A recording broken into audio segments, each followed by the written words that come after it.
Shri M Jayachandran, ഇങ്ങനെ ഒരു വലിയ മഹാമഹം നടത്തിയിട്ട് അതിന് 4 കോടിയുടെ സ്പോൺസർഷിപ്പ് മാത്രമേ കിട്ടിയുള്ളൂ എന്ന് പറയുമ്പോൾ അത് വിശ്വസിക്കാനുള്ള പ്രയാസമാണ് ഇത്തരമൊരു ആരോപണത്തിന് കാരണമായിട്ട് വരുന്നത്. അത്രമാത്രം സർക്കാരിൻ്റെ നേരിട്ടുള്ള ഇടപെടൽ ഉണ്ടായിരുന്നു ഈ അയ്യപ്പ സംഗമത്തിന്. തിരുവിതാംകൂർ ദേവസ്വം ബോർഡിൽ അല്ലെങ്കിൽ ദേവസ്വം ബോർഡുകളിൽ സർക്കാർ നിയന്ത്രണം ഇല്ല എന്ന് നിയമമുണ്ടെങ്കിലും അങ്ങനെ പറയാമെങ്കിലും ഇത് സർക്കാർ നേരിട്ട് ഏറ്റെടുത്ത് നടത്തിയ ഒരു പരിപാടി തന്നെയായിരുന്നു. അത്രയും മന്ത്രിമാർ പങ്കെടുത്തതാണ്, മുഖ്യമന്ത്രി പങ്കെടുത്ത ഒരു പരിപാടിയായിരുന്നു.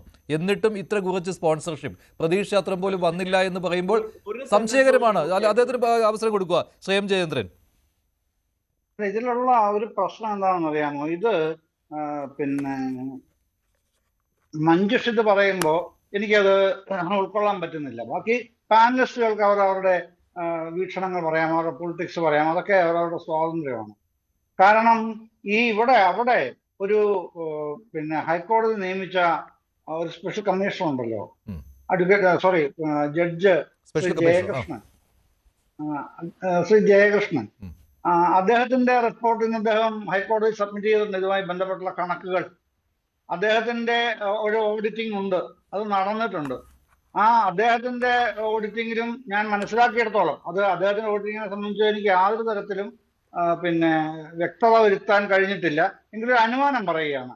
അതിലും അദ്ദേഹം നിരീക്ഷിക്കുന്നത് ഇപ്പൊ ഈ IIICയുടെ കാര്യം ഞാൻ പറഞ്ഞല്ലോ, അവര് സബ് ചെയ്തിട്ടുണ്ട്, സബ് കോൺട്രാക്ട് കൊടുത്തിട്ടുണ്ട് പലതരത്തിലുള്ള അവിടുത്തെ പ്രവൃത്തികളും.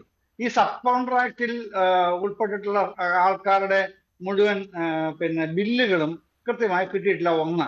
രണ്ടാമത്തെ ഒരു കാര്യം പ്രധാനപ്പെട്ടതാണ്, ഈ ദേവസ്വം ബോർഡിലെ ഉദ്യോഗസ്ഥർ അൺപ്രൊഫഷണൽ ആയിട്ടാണ് ഈ കാര്യം കൈകാര്യം ചെയ്തിരിക്കുന്നത് എന്നുള്ള ഒരു വിമർശനമുണ്ട്. അത് ആരുടെയാണെന്ന് ഞാൻ പറയുന്നില്ല, പിന്നെ അത്ര വിമർശനം ഉയർന്നിട്ടുണ്ട്.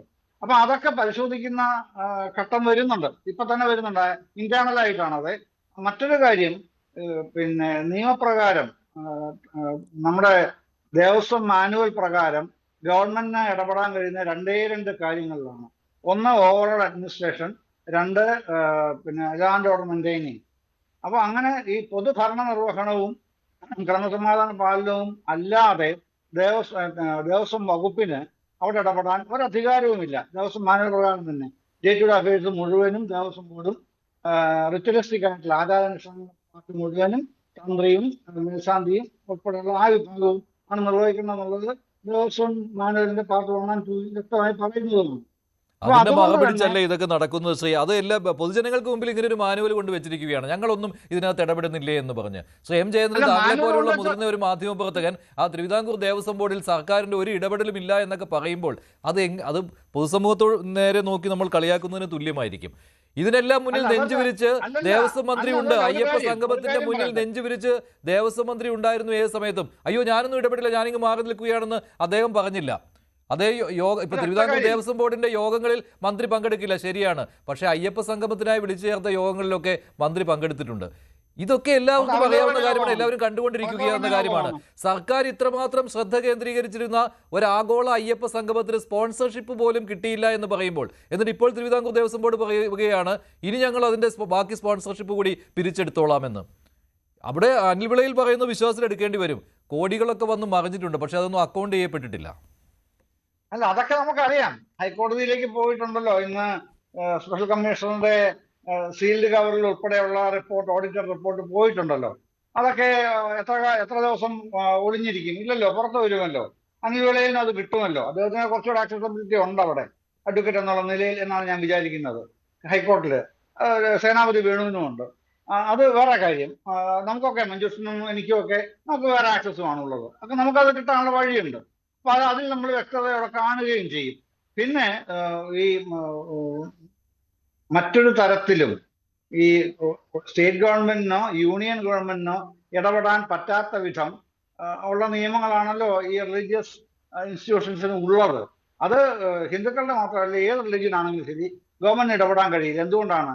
നമ്മൾ പിന്നെ ഈ മതനിരപേക്ഷമാണ്, സെക്യുലറാണ് നമ്മുടെ രാജ്യം എന്നുള്ളത് കൊണ്ടാണ്. എത്ര വിചാരിച്ചാലും കഴിയില്ല. അത് വേറൊരു വ്യത്യസ്തമായ നിലയും നിലപാടുമാണ്. അതുകൊണ്ട് പിന്നെ ഗവൺമെന്റ് ഇടപെടൽ എന്നൊക്കെ പറയുന്നതിന് വളരെ പരിമിതമായ അർത്ഥങ്ങളെ അവിടെ വാസ്തവത്തിൽ കൽപ്പിക്കാനും കാണാനും കഴിയൂ. ഇത് ആദ്യമായിട്ടല്ലല്ലോ. ഇപ്പൊ CPM ആദ്യമായിട്ട് അല്ലല്ലോ ദേവസ്വം ബോർഡ് ഭരിക്കുന്നത്. കോൺഗ്രസും ആദ്യമായിട്ടല്ലോ ദേവസ്വം ബോർഡ് ഭരിച്ചിട്ടുള്ളത്. എത്രയോ കാലങ്ങളായിട്ട് നടക്കുന്ന സമ്പ്രദായങ്ങളാണ് ഇതൊക്കെ. പിന്നെ പ്രഗത്ഭരായ എത്രയോ ആൾക്കാർ കോൺഗ്രസിന് തന്നെ ഉണ്ട്, ഞാൻ പറയേണ്ട കാര്യമില്ല. എനിക്ക് ഏറ്റവും പ്രിയപ്പെട്ട പിന്നെ ജ്യേഷ്ഠ സുഹൃത്തായിരുന്നു ശരിയാണ്, അതൊക്കെ ശരിയാണ്, അങ്ങനെയൊക്കെ ഉണ്ട്. പക്ഷെ ഇവിടെ പിന്നെ പറഞ്ഞു വരുമ്പോൾ സർക്കാർ ഖജനാവിൽ നിന്നും പണം പോയിട്ട് ഉണ്ട് കേട്ടോ. ഈ സർക്കാർ ബില്ലിംഗ് ആയിട്ടൊരു 37 ലക്ഷം രൂപയുണ്ട് ഈ ഗസ്റ്റുകളെ, അതിഥികളെ കൊണ്ടുപോയി താമസിപ്പിച്ചതിന്. ശ്രീ സേനാപതി വേണു, ഇത് SITയുടെ അന്വേഷണത്തിൽ. കൂടുതൽ വാർത്തകൾക്ക് News 18 Keralam YouTube channel subscribe ചെയ്യുക.